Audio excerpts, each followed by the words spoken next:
पहले हमारे दर्शकों को आप जो खेसारी लाल यादव जी का टैटू बनाइए उसको दिखा दें। थोड़ा जूम करके टैटू को दिखा दीजिए। आप नेपाल में काफ़ी चर्चित है टिकटॉक के मामले में, काफ़ी फॉलोअर्स हैं आपके। तो टिकटॉक से लेके अभी तक का सफ़र, मतलब खेसारी लाल यादव जी का मिलने तक का सफ़र कैसा रहा आपका?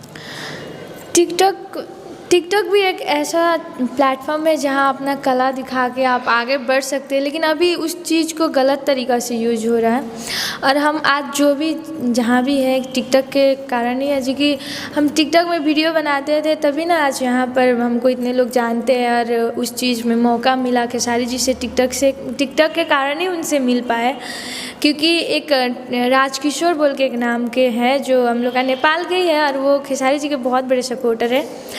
हम टिकटॉक चलाते थे और उन्हीं का सॉन्ग पर वीडियो बनाते थे, तो उनको भी समझ में आ गया था कि खेसारी की बहुत बड़ी फ़ैन है। तो वो हमको एक दिन बोले फॉलो बैक देने के लिए, तो बात हुआ और उन्हीं के मार्फत से मैं ये सब अखिलेश जी, विवेक जी इधर उधर से कांटेक्ट हुआ और उसके बाद खेसारी जी के साथ हुआ।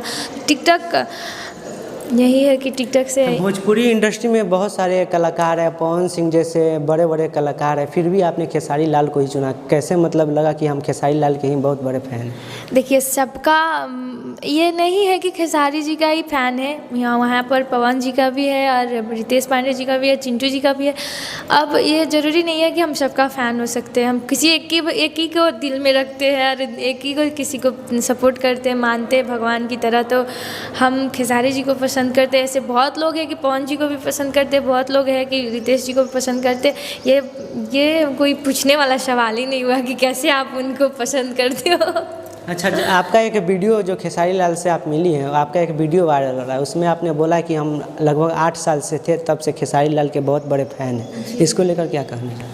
जी, हम 8 साल के मतलब उतने उस दिन एक्साइटेड में हम क्या बोले हमको पता नहीं था, लेकिन 8 साल के नहीं, ऐसे ही 10-11 साल के होंगे, क्योंकि हम उतना मतलब जब उनका फर्स्ट फिल्म देखे थे हम साजन चले ससुराल, उनका जो डांस का स्टेप है जो उस चीज़ से हम उस समय हमको भोजपुरी नहीं समझ में आता था, उनका डांस का स्टेप जो था उससे हम उनका फ़ैन हुए। उसके बाद धीरे धीरे हम भोजपुरी सीखने लगे, उसके बाद अभी भोजपुरी परफेक्ट है।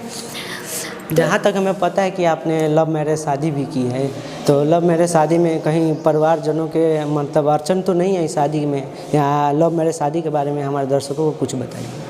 नहीं, वैसा कुछ भी नहीं है। अभी तक हमको लव मैरिज हम शादी किए, हम लोग का क्या होता है, बहुत दिक्कत होता है किसी को लव मैरिज करने पर, लेकिन मेरा अभी तक कुछ ऐसा नहीं है कि लव मैरिज करने से ये दिक्कत हो। लेकिन मेरा किस्मत बहुत अच्छा है कि ऐसे फैमिली मिले और हमको फुल सपोर्ट करते हैं। हम शादीशुदा होने के बाद भी मतलब फिल्म इंडस्ट्री में जाने के चाहते हैं, तो वो लोग हमको सपोर्ट करते हैं।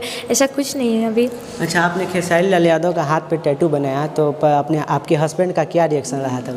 उस समय तो बोल रहे थे वो कि तुम ऐसे बनाई है, अब लोग मतलब फैमिली में मम्मी क्या बोलेंगी देखेगी तो, और दूसरे लोग क्या बोलेंगे। हम बोले दूसरे को हमसे मतलब नहीं है, अपना फैमिली से मतलब है, तो आप समझ जाओ और मेरी मम्मी समझ जाओ और किसी को हमको नहीं समझाना है। जहाँ तक हमें पता चला कि पति ने तो आपका ट्रोल मतलब आपका सपोर्ट किया, लेकिन आसपास के लोगों द्वारा बहुत ट्रोल किया गया आपको स्टैटू बनाने के लिए। जी, अभी भी हो रहा है उस चीज़, अभी भी ट्रोल हो रहा है और गालियाँ सुनने को आ रहा है और बहुत लोग ये बोल रहे हैं कि सौम्या बिगड़ गई है, ये बोल रही है। हम उन लोग को यही बोलना चाहते हैं कि ठीक है, आप लोग को ये लग रहा है कि सौम्या बिगड़ गई है, टैटू बनाने से कोई बिगड़ता है और किसी को दिल से सपोर्ट करने से या किसी को भगवान मानने से कोई बिगड़ता है, तो ठीक है हम बिगड़ी है, हम वही ठीक है। तो फिर उन लोगों को क्या कहना चाहती है जो आपके खिलाफ मतलब बोल रहे हैं, ऐसे बोल रहे हैं? हम उन लोग को कुछ नहीं करना चाहते, कुछ कहना नहीं चाहते। अभी तक वो लोग कुछ भी बोल रहे हैं, हमको बहुत गंदा गालियाँ दे रहे हैं। हम दोस्तों, इस वीडियो को देखने के बाद आप लोगों को ये तो पता चल ही गया होगा कि 4 से 5 महीने में फिल्म क्या एल्बम भी नहीं बन सकता, क्योंकि सौम्या पोखरेल अभी भी तैयार नहीं है और बोल रहे हैं कि मुझे डांस अच्छा नहीं आता।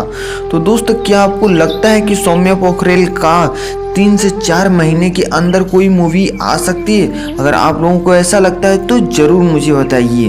और दोस्तों, अगर आपको ये वीडियो अच्छा लगा तो सुनते रहो NS ज्ञान।